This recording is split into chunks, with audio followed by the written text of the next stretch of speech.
खुलुमबाय। गोदान बोसोर बैसागो बोथोरनि बयनिसिमबो गोजोन हामलायनायखौ जासिहरग्रोनाय थाबाय। आंनि मुङा सुजुराम बर', गामि उत्तल गयबेरा सुबा थाइगिरहारि, जिला बाक्सा, लासो निजदेफेलि थं नं 781-367, थाना तामुलपुर। खन्थाइ बिबार हानजा जा अनलाइन खन्थाइ आवरायनाय बादायलायनाय हाबाफारि लादों, बे हाबाफारियाव आंबो बाहागो लानो सिगांबोदों।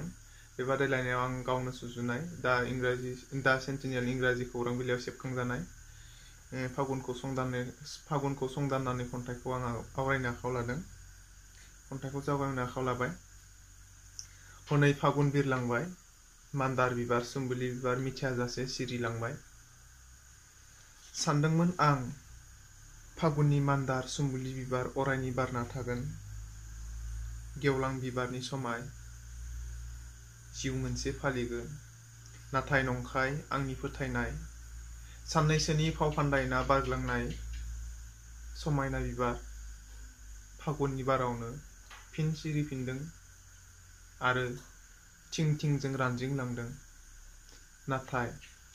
नाथाय नागिरबायो आं दाबोनो रानज्रिंनाय बिफांनि मिरौ जिरौ दालाइनि बिजौ बिजौ गाबबायदों खौवौआबो दालाइ बास्लाय बास्लाय गारामा हब्रा हब्रा।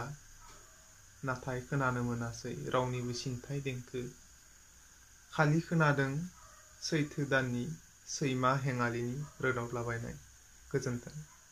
जोबनायाव थासारिखौ नायनानै जा लकडाउन सोलिदों बेनि फारसे स्टे ह'म स्टे सेफ।